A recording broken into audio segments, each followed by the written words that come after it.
Buenas tardes a todos y a todas. Muchas gracias también a Ricardo por abrir este tipo de espacios. Entonces, bueno, aquí está el título de mi ponencia. Creo que voy a tener que ir corriendo un poquito. Voy mirando aquí. Bueno, ¿cómo vamos acá?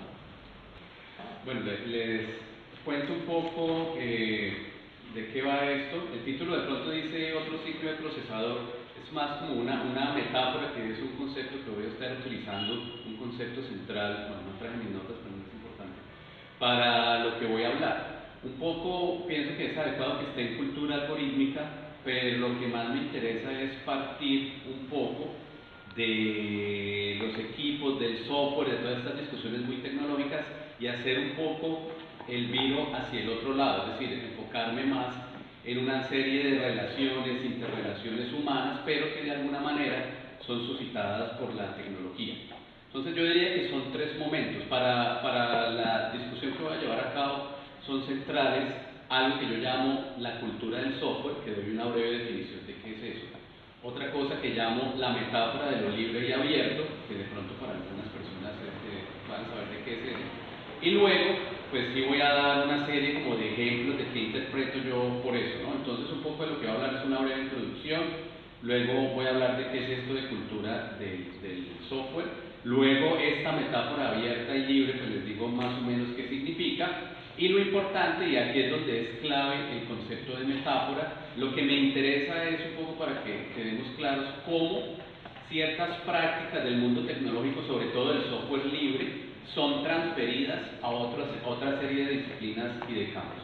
Hay una parte importante, que es que voy a procurar dar unos ejemplos de qué quiero decir, no solamente en general, sino en mi práctica propia, y finalmente pues unas conclusiones.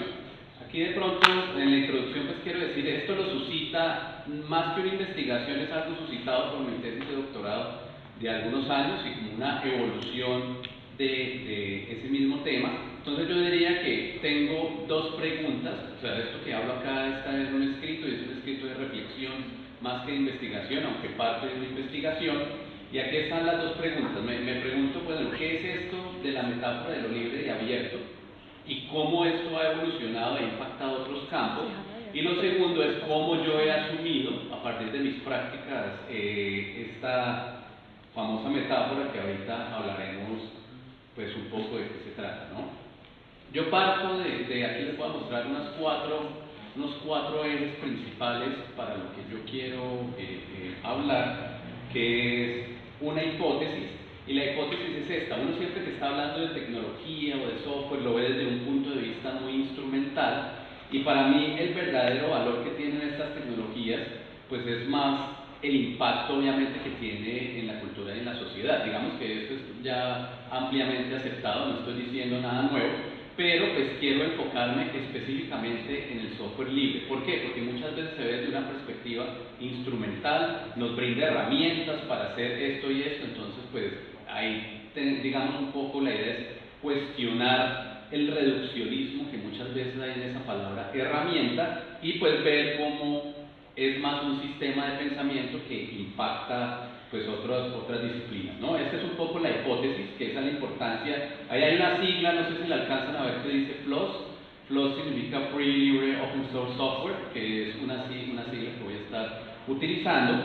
Y hay dos conceptos claves que ya los había anticipado. Uno es el de metáfora libre o abierta, y el otro es el de cultura del software. Bueno, digamos que para esta reflexión yo establezco, me paro teóricamente desde dos puntos de vista, ¿no? Uno que es estudios de software, que es una disciplina, pues, uno podría decir, de la teoría de medios, en donde pues el software se ve, como ya dije, no solamente desde una perspectiva instrumental, sino también como toda una cultura, con una historia, con una serie de prácticas. Aquí podría esto cruzarse un poco con arqueología de medios, porque paso brevemente por la historia de estos software libres, y un método autobiográfico. Es decir, en artes también se utiliza mucho últimamente la aproximación autoetnográfica o autobiográfica para dar cuenta de una serie de procesos creativos que son como los que yo he tenido. Entonces, eso es lo que da estos casos de estudio. Pero vamos un poco a las definiciones. De hecho, creo que después de mi charla sigue otra que se llama justamente cultura algorítmica, Entonces esto me hacía preguntar cuando estaba haciendo esta presentación, la palabra cultura es una palabra muy amplia, ¿no? Yo sé que puede tener distintas acepciones, la utilizamos en muchos campos, siempre decimos, no, el problema del país es la cultura. Bueno, la cultura de alguna manera es algo inacible muchas veces, o sea, no sabemos bien qué es. Yo de alguna manera puse mi propia definición, por así decirlo, una definición que sé que es una definición contingente, pero que me sirve para el discurso que quiero elaborar. Y es esta, bueno, por cultura del software defino una serie de discursos, costumbres y prácticas y símbolos que giran alrededor de una tecnología en particular, en este caso la de los programas de computador o software, y que están en capacidad principalmente de generar metáforas. Esta última parte es clave, porque para mi argumentación y para todo mi discurso, una cultura se puede reconocer per se si es capaz de generar nuevas metáforas. Ahora pues iré un poco más, ahondaré en eso, no tanto de tomar de otros campos, sino de generar sus propias metáforas que vayan a otros campos, ¿no? Para ello, para esta definición de cultura, pues creo que necesito estas tres premisas. La primera es que el software y tecnología son un sistema de pensamiento, digamos, también ya es ampliamente aceptado desde la teoría de medios o desde los estudios de ciencia y tecnología, para alejarse un poco de esta visión instrumental que de pronto hasta hace unos años existía con respecto a la tecnología, o incluso como se la enseñan a uno a veces, no sé, en el colegio siempre hay esta idea de que la tecnología es un subproducto de la ciencia. Entonces pues, digámoslo acá, la postura es que es un sistema de pensamiento donde hay también conocimiento, que nos podemos incluso ir a estas famosas frases, incluso de Aristóteles, cuando dividía el episteme y el tecné, bueno, esta historia que muchos de nosotros no sabemos, en donde la tecnología siempre es vista como un sistema de pensamiento secundario o incluso que no tiene conocimiento como tal, ¿no? Aquí pues obviamente para definir como cultura estamos admitiendo que tiene conocimiento. Lo segundo que también desde los años 90 yo diría que en los estudios de software se ha dado mucho es ir en contra de esa supuesta inmaterialidad del software. Uno siempre le están hablando que la nube, que no se puede tocar, que es inmaterial, pero sabemos de hecho por muchas cosas que es bastante material. No andaré en eso, pero digamos que es una de las premisas. Y por último, a mí me parece que lo que provoca que el software y sobre todo el software libre se convierta en una metáfora, que es parte de mi discusión, que es una máquina flexible que procesa símbolos. Muchos de ustedes conocerán, pues cuando uno le hablan de los famosos avances de Turing hace muchos años, pues era definir este experimento mental de una máquina que podía correr muchos algoritmos, ¿no? A partir de la famosa cinta que iba leyendo instrucciones, bueno, etcétera, etcétera. Eso lo que lo lleva es que la gran ventaja que tiene el software y los computadores y ese tándem que hace computador con software es que es una máquina que puede simular otras máquinas. Y en esa clave, en ese corazón de poder simular a otras máquinas, es que está el poder de la metáfora, porque obviamente si yo puedo simular otros mundos, pues puedo saltar a ellos a partir de esto que yo defino como la metáfora, ¿no? Esto es como lo que quiero, bueno, se perdió ahí la flechita que había. Históricamente también hablando, me parece que hay un momento que es una coincidencia que en estos días me estaba dando cuenta, y es que el software, uno siempre le ponen en contraposición del software libre, el software privativo, pero esa idea de software privativo de hecho fue posterior al software libre. Uno siempre le han vendido una idea lineal, determinista, de que el software libre es una reacción al software privado, y creo que fue más bien al revés. O sea, la tradición del software libre es más grande. El software privativo apareció sobre todo en 1969 con un proceso legal en donde IBM antes vendía sus computadores y regalaba el software, pero pues le dijeron, oiga, estos son dos negocios, le toca partirlos, y cuando partieron los dos negocios, IBM empezó a vender software. Entonces de ahí empezó a surgir esto. Esto ocurrió a finales de los años 60. Ya me parece que a finales de los años 60 ocurre otra transformación muy importante, y es que el computador deja de verse solamente como una máquina de cálculo para correr muchos números, para hacer cálculos muy rápidos, y empieza a verse como una máquina de medios, es decir, como una máquina que por estas propiedades de simulación puede reproducir otras, ¿no? Por eso es que los años 60 es cuando aparecen los primeros experimentos en animaciones por computador o en arte digital, porque ya se deja de, por las primeras exposiciones de arte también por computador, como software o Cybernetic Serendipity, bueno, estas que siempre le hablan a uno que son como las exposiciones clásicas de finales de los años 60, donde a la galería o al museo llegan los computadores. Entonces, me parece que es un momento histórico importantísimo. Ahora, yo siempre hablo de sí, el software libre, etcétera, etcétera, pero de pronto pues no es muy claro de qué estoy hablando. Para centrar un poco la definición, me parece, aunque hay otra definición que es la del abierto, pero digamos que por ahora me interesa esto. Esto es una producción de 1983 de Richard Stallman, que fue la persona que acuñó el concepto de software libre, y pues hizo una serie de libertades, que son estas 4 libertades que hay acá, que son de que uno puede utilizar el software. Bueno, es como esa capacidad de remezclarlo, ¿no? Que uno lo podía utilizar, que lo podía ver por dentro, que lo podía redistribuir y sobre todo redistribuir los cambios. Entonces a mí me parece que eso es clave para entender un poco la discusión, y cuando yo hablo de metáfora, que es algo que ha sido transversal a todo el discurso, la idea es que estas propiedades se transmitan pues a otros campos, ¿no? Aquí brevemente, por esto sí voy a ir un poco rápido para lo que les decía ahora, que los antecedentes de esto pues vienen desde hace muchos años. Aquí voy a decir solamente unos pocos.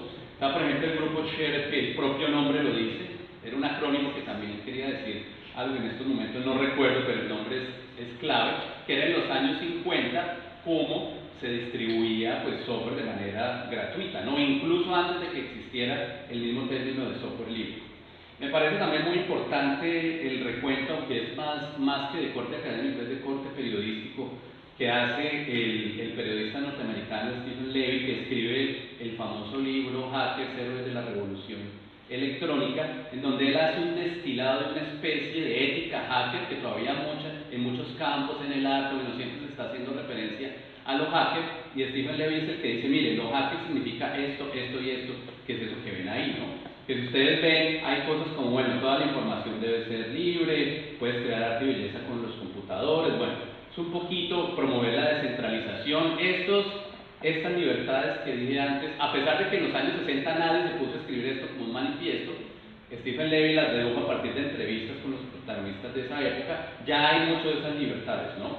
Hay otra parte que me parece aquí súper importante, que es cuando aparecen las redes de computadores, por dos cosas. Pues porque obviamente propiciaron que se pudiese colaborar en línea, pero porque el mismo diseño inicial de ARPANET pues era abierto, o sea, los planos eran abiertos, y posteriormente, pues casi 20 y pico de años después, cuando Tim Berners-Lee propuso el modelo pues, de la WWW, de la World Wide Web que todavía usamos, digamos que prosperó porque era un modelo abierto también, ¿no? Entonces, de alguna manera, todo esto cae como en el mismo sitio. Aquí pongo, esto es como una conexión que hago como para saltar al mundo de las artes, de cómo estos parámetros que hemos visto en el software de alguna manera se ven en otros campos. No pude conseguir la original en francés, aquí la vemos en alemán, que es como la nota que tenía de derechos de autor las revistas de la famosa Internacional Situacionista desde los años 50, donde lo que dice ahí es, bueno, todo lo que se está publicando acá, todos los textos son libres y sin necesidad como de quien los está publicando, usted los puede copiar, bueno, etcétera, etcétera. El teórico de medios Florian Kramer de hecho hace toda una serie muy precisa de cómo estas luchas contra el derecho de autor en el siglo XX, pues muchos colectivos y muchas vanguardias artísticas también la tuvieron, ¿no? Bueno, aquí pongo otras dos, una de redes, que es el famoso Community Memory. En esa época todavía no existía internet, pero estaba esta idea de acceder libremente a la información, y lo que está a la derecha viene de la famosa revista de videoarte de los años 70 que se llamaba Software. Fíjense que eso también muestra la metáfora. Era una revista de videoarte, o sea, no tenía nada que ver con programación, pero la revista se llamaba Software. Eso ya nos quiere decir que empezamos a tomar elementos de todo este mundo, y aquí está pues un extracto del manifiesto de Videosfera del famoso señor Gene Youngblood, que es el que escribe Cinema Expandido en 1970, en donde nos dice también que los medios tienen que ser libres, que tenemos que tomar una posesión de los medios de producción de medios, por así decirlo, pues como para quitarnos un poco pues como ese dominio de los medios corporativos, y yo enlazo mucho esto con esa idea también de software libre, ¿no? Entonces ven acá que dice intermedia, pues obviamente es por el momento histórico donde se relaciona mucho con el famoso intermedia de Rick Higgins del movimiento Fluxus de 1965, pero por eso digo que finales de los años 60 es donde eso tiene que ver. Aparecieron también en los años 70 muchos fanzines en donde ya se decía que de alguna manera el uso de los computadores tenía que ser completamente abierto. Ahora sí llego como a la parte de donde vemos cómo todas estas cosas se han implementado. Esta metáfora de los libros se implementa en el arte, lo voy a pasar así muy breve. A la izquierda vemos la famosa obra de Harald Barth, el artista alemán Death Drops, donde combina arte urbano con poner una serie de USBs en el campo urbano donde pone información libre para que se copie, o el colectivo, que desafortunadamente ya no existe, el colectivo de Nueva York FAT, Free Art and Technology, donde ustedes, como pueden ver, ellos se ubican en la intersección entre el código abierto y la cultura popular. A mí me parece que esto es lo que marcó en sí como esa hibridación. Lo que está a la izquierda es el famoso Golden Nika de Ars Electrónica en Linz, el cual en 1999 le fue dado a Linus Torvalds, el programador de una de las partes más famosas de Linux. Entonces imagínense ustedes que a un sistema operativo le den uno de los premios más prestigiosos de arte electrónico en el mundo, significa que de alguna manera ya estamos en esa convergencia entre esa cultura del software y las artes electrónicas. A la derecha pongo la primera distribución que hubo de Linux para medios, que se llama Dynavol, que fue desarrollada por el artista italiano Jaromil, que también es el autor de esta pieza que está acá, que es muy famosa, que es el fork-bomb, que es como la primera, bueno, no es la primera, es una secuencia de comandos que uno da y bloquea el computador. O sea, eso es como la performance de la pieza, y a mí me parece que lo que reúne, es este famoso libro que se llama Software Libre, Abierto, bueno, y Arte, de Aymeric Mansur del 2008, donde hace toda una recopilación de distintos actores en el mundo, pues donde estudian esa coincidencia entre este tipo de software y el arte.